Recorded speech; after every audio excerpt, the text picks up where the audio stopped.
E aí, pessoal, tudo bem? Prontos para mais um Deep Dive?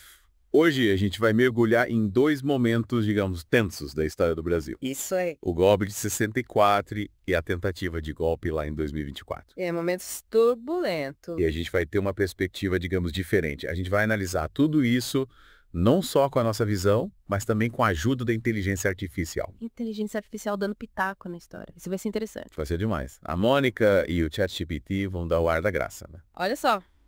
Eles vão dar as opiniões imparciais deles sobre esses eventos, hein? Será que máquina consegue ser imparcial? Fica a pergunta. Boa pergunta. Então, vamos lá.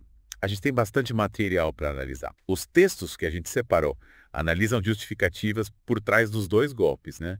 As ações dos envolvidos, as percepções da direita e da esquerda sobre esses acontecimentos. É, bastante coisa pra gente discutir. É, um prato cheio. E o que me chamou a atenção logo de cara é que tanto em 64 quanto em 2024, os líderes dos golpes, né, disseram que estavam agindo pelo bem da nação. Pelo bem da nação. Uma justificativa que a gente vê bastante ao longo da história. É impressionante como quase sempre quem organiza um golpe se coloca como salvador da pátria, né? Pois é. Mesmo que as ações acabem levando à violência e à opressão. Exatamente. Quem decide o que é bom para um país inteiro, né? É uma pergunta complexa, sem dúvida. Mas vamos, por enquanto, focar nos detalhes. Isso. O golpe de 64 aconteceu durante a Guerra Fria, né? Aquele período dominado pelo anticomunismo. Verdade. E o material que a gente tem aqui mostra como esse medo do comunismo moldou as ações dos militares. Eles viam a repressão, a tortura, até assassinatos como males necessários para proteger o Brasil da ameaça comunista. É assustador como uma ideologia pode ser usada para justificar atos tão terríveis. É, realmente. E o mais interessante é que quando a gente pula para 2024, a gente vê um padrão parecido, né? É mesmo? Mesmo com a ameaça comunista já superada, os envolvidos na tentativa de golpe usaram uma retórica muito similar.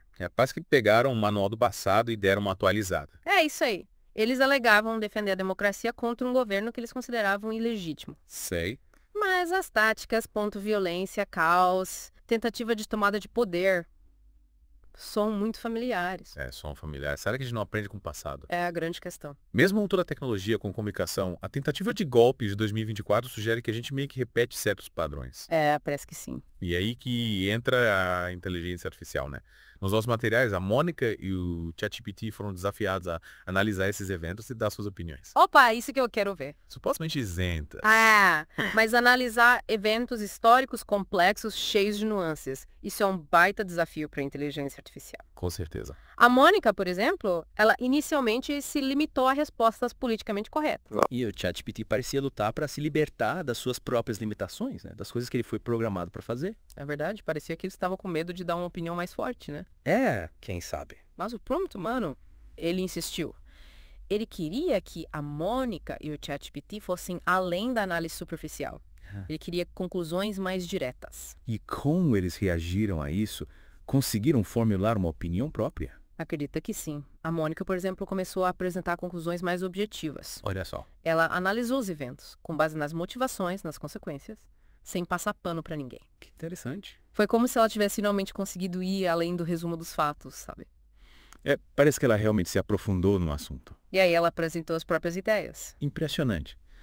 Isso sugere que, com os comandos certos, a inteligência artificial pode ir além de simplesmente repetir informações, né?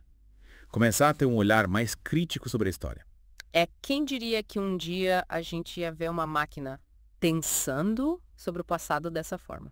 Pois é, né? Mas ainda tem um longo caminho pela frente, né? Sem dúvida. Principalmente quando a gente fala da capacidade da inteligência artificial de analisar eventos históricos de forma independente, né? Imparcial, sem se deixar influenciar por vieses. Com certeza. E esse é um dos pontos que a gente vai desvendar ao longo do nosso Deep Dive.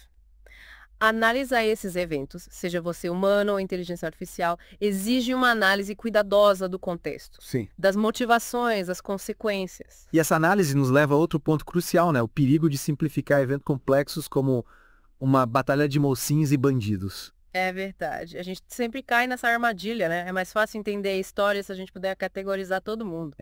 Com certeza. Mas como o nosso material aponta, tanto o golpe de 64 quanto o de 2024, eles mostram que ambos os lados frequentemente cometem erros, tomam decisões questionáveis. Total. E essa tendência à simplificação fica ainda mais evidente quando a gente olha para a cultura pop, né? Verdade? Filmes, séries. Muitas vezes distorcem eventos históricos, criando heróis e vilões. Mas a vida real, ela raramente é tão simples assim, né? A vida real é bem mais complexa. Por isso que a gente precisa ser um consumidor consciente de informação, né? Questionar sempre o que é apresentado pra gente, buscar diferentes perspectivas, e é exatamente isso que a gente está te incentivando a fazer aqui hoje. Isso aí. A gente te deu uma amostra do que o nosso material tem para oferecer. Mas a gente quer que você mastigue essa informação, digira, tire suas próprias conclusões. Exatamente. Lembre-se, história não é estática, né? É uma conversa em constante evolução, uma reavaliação contínua do passado. Concordo plenamente. Então mergulhe fundo nesses eventos, explore diferentes pontos de vista e não tenha medo de desafiar suas próprias convicções. Porque é isso que torna o estudo da história tão fascinante. Ele tem o poder de desafiar nossas crenças, ampliar nossa compreensão e, em última análise, nos ajudar a tomar decisões mais conscientes no presente. É isso aí. Vamos lá. Se preparem, porque ainda temos muito a explorar. É verdade. Na segunda parte do nosso Deep Dive, a gente vai se aprofundar ainda mais na análise da Mônica e do ChatGPT. Descobrir as conclusões deles, as limitações e o que as perspectivas deles revelam sobre o potencial, né, e as armadilhas de usar inteligência artificial para entender o passado. Até a próxima. E aí, pessoal, de volta para a segunda parte do nosso mergulho nesses eventos de 64 e 2024 no Brasil. Bora lá. Como prometido, a gente vai dar uma olhada mais de perto na perspectiva da inteligência artificial, Isso. com a Mônica e o ChatGPT. E eles que vão tomar a graça. Isso aí. É incrível! Como a inteligência artificial encara eventos históricos tão complexos, né? Pois é. E a gente viu nos nossos materiais de pesquisa que as respostas da Mônica, inicialmente, elas foram bem cautelosas, quase receosas de expressar uma opinião mais forte. Parecia que ela estava meio que tentando se manter neutra, né? É. Seguindo um protocolo de correção política. O que, de certa forma, é compreensível. Programar uma inteligência artificial para lidar com temas delicados, cheios de nuances, como eventos históricos, é um desafio tanto. A história raramente é preto no branco, né? E navegar por essas áreas cinzentas exige um nível de compreensão que, sei lá, pode ser difícil de replicar num sistema artificial. Exato. Mas é que a coisa fica interessante. O prompt humano, ele não se contentou com respostas superficiais e politicamente corretas. Ele insistiu para a Mônica ir além. Ele queria uma análise mais direta, mais profunda. Mas você não vai acreditar no que aconteceu. Ok. Ela se superou É. e começou a apresentar conclusões mais objetivas. Olha só. Analisando os eventos com base nas motivações, nas consequências, sem medo de meter o dedo na ferida. Interessante. Foi como se ela tivesse finalmente conseguido ir além do resumo dos fatos, sabe? É. E aí ela apresentou as próprias ideias. Impressionante. Isso sugere que a inteligência artificial, com os incentivos certos, né, a orientação certa, ela pode ir além de simplesmente regurgitar informações. Começar a interagir com a história de uma forma mais crítica. Quem diria que a gente ia ver uma máquina pensando sobre o passado dessa forma? Realmente fascinante. Mas e o ChatGPT? Pelo que a gente viu nos materiais, ele parece que enfrentou outro tipo de obstáculo, né? O ChatGPT, ele parecia mais preso à programação dele, sabe? Evitando tomar partido, fazer declarações que pudessem ser consideradas tendenciosas. Encontrar esse equilíbrio, né, entre fornecer informações neutras e, ao mesmo tempo, permitir um grau de interpretação individual é um dos grandes desafios no desenvolvimento da inteligência artificial. Com certeza. Mas mesmo com essas limitações, o ChatGPT ainda conseguiu oferecer alguns insights interessantes, né? Ele destacou a importância de considerar múltiplas perspectivas, reconhecendo que a história raramente é uma simples disputa entre mocinhos e bandidos. Verdade. E isso reforça o ponto que a gente levantou antes, né? Sobre evitar narrativas simplistas. Tanto o golpe de 64 quanto a tentativa de 2024, eles envolveram motivações complexas, justificativas complexas, consequências complexas. Reduzir esses eventos a um conflito binário é ignorar as nuances e complexidades que tornam a história tão fascinante. E qual que é a grande lição que a gente pode tirar dessa perspectiva da inteligência artificial? Parece que, embora ainda esteja engatinhando, né? A inteligência artificial tem potencial de oferecer insights únicos e valiosos sobre eventos históricos. Sem dúvida. E à medida que a tecnologia avança, a gente pode esperar análises e interpretações ainda mais sofisticadas de eventos históricos. É empolgante imaginar as possibilidades, né? Com certeza.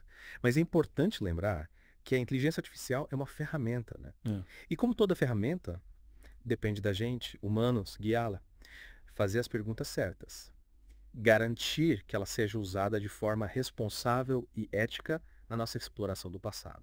Falando em exploração do passado, vamos agora para outro aspecto fascinante que os nossos materiais abordam. A questão do legalismo versus a necessidade, tanto no golpe de 64 quanto na tentativa de 2024. É um debate complexo, né? Que nos leva a questionar se ações tomadas fora dos limites da lei podem ser justificadas em certas circunstâncias. É um terreno delicado. De um lado, a gente tem o Estado de Direito, né, a base de uma sociedade estável, justa.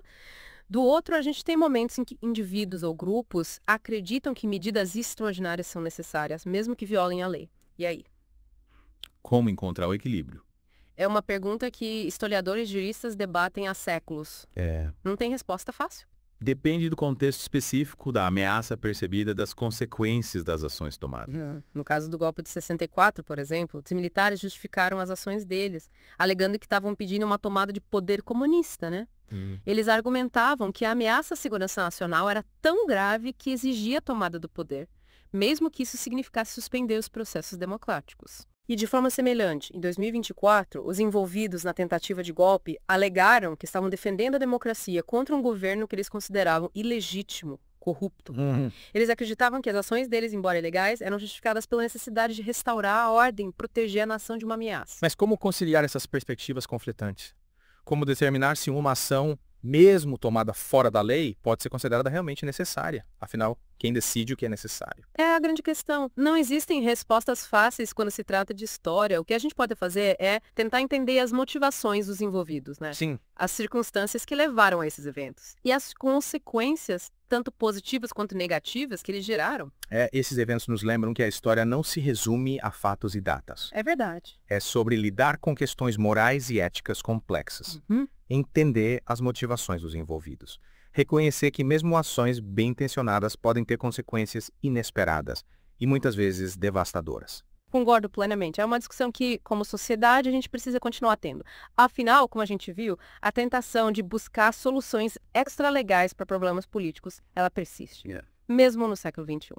E por falar em soluções extralegais e consequências, né? Na próxima parte do nosso Deep Dive, a gente vai examinar os impactos a longo prazo dos dois golpes. Isso. O legado que eles deixaram. As lições que a gente pode tirar desses momentos cruciais da história do Brasil. Preparem-se para mais revelações. De volta para a última parte do nosso Deep Dive. Já passamos pelas motivações, justificativas, ações, até a visão da inteligência artificial sobre 64 e 2024. Cobrimos bastante coisa. Agora, a gente vai mergulhar nas consequências, nos impactos a longo prazo. O que ficou de herança pra gente. Exatamente. Os processos que a gente analisou deixam bem claro. Esses eventos marcaram o Brasil profundamente. Politicamente, socialmente e culturalmente. Verdade. O golpe de 64, por exemplo, inaugurou um período de ditadura militar que durou mais de 20 anos. É um período sombrio. E é um lembrete de que, mesmo que os líderes do golpe dissessem que estavam agindo pelo bem da nação, né? As ações deles levaram à repressão, violações de direitos humanos, supressão das liberdades democráticas. Pois é. A censura virou rotina. Opositores políticos foram silenciados. Um clima de medo tomou conta da sociedade. Dá para imaginar o impacto disso, né? Sem dúvida. E as quietatrizes dessa época, elas ainda estão presentes hoje, enquanto a gente, como brasileiros, continua lidando com esse legado. É um legado difícil de superar. É de partir o coração pensar nas vidas afetadas, né? Famílias destruídas, vozes silenciadas. E é um preço alto a se pagar. E o que é mais perturbador é que, apesar de todos os horrores do passado, a gente vê ecos desse período na tentativa de golpe de 2024. É verdade. Mesmo que a tentativa de 2024 tenha fracassado, ela escancarou as divisões na sociedade brasileira. Mostrou que alguns ainda estão dispostos a recorrer à violência, a meios antidemocráticos, para alcançar seus objetivos políticos. É como se a gente não aprendesse com as lições da história, né? Pois é. Essa busca por soluções autoritárias, a crença de que uma mão forte é necessária para colocar ordem no caos. É algo que pode voltar a qualquer momento, mesmo em sociedades que já viveram as consequências dessas ideias. A história tem um jeito de se repetir, né? E aí, o que a gente pode aprender com tudo isso? Como a gente evita que a história se repita? É a grande pergunta. Eu acho que uma das principais lições é a importância de sermos vigilantes. A gente não pode se dar o luxo de ser complacente com a democracia, né? Com certeza. A gente precisa defender ativamente as instituições democráticas, o Estado de Direito, e desafiar qualquer tentativa de erodir essas bases. Isso inclui sermos críticos com a informação que a gente consome. Sim. reconhecer e rejeitar qualquer tentativa de manipulação, seja por propaganda ou desinformação. É sobre ter diálogo aberto, debate respeitoso, entender que a discordância faz parte de uma democracia saudável. E mais importante ainda, lembrar e homenagear as vítimas, né? Com certeza. Garantir que as histórias delas não sejam esquecidas e que as lições da história sejam passadas para as próximas gerações. Isso aí. A gente cobriu muita coisa nesse Deep Dive. É verdade. Contexto histórico, inteligência artificial, justificativas, consequências. Mas uma coisa é clara. Os eventos de 64 e 2024 não são só incidentes isolados na história do Brasil. Que jeito nenhum. Eles representam uma luta constante entre aqueles que acreditam na democracia e aqueles que querem destruí-la. E essa é uma luta que exige a nossa participação. A gente não pode ser só observador. É isso aí. E a gente precisa ser cidadão engajado, informado, crítico e comprometido em construir um futuro onde esses eventos fiquem só nos livros de história. É que a gente aprenda com o passado para construir um futuro melhor. E sim, a gente termina mais um Deep Dive. Ufa! Esperamos que ele tenha te inspirado a continuar explorando esses eventos, a mergulhar nas complexidades, a participar das discussões. É isso aí? E, acima de tudo, a nunca parar de questionar, a nunca parar de aprender. Porque o passado, ele não é só um monte de fatos e datas, é algo vivo, que respira e que continua moldando o nosso presente. Cabe a cada um de nós garantir que a gente aprenda com ele, que a gente cresça com ele e use esse conhecimento para construir um mundo melhor. Obrigado por se juntar a nós nessa imersão. Valeu, pessoal. Até a próxima e continue explorando. Cowboy!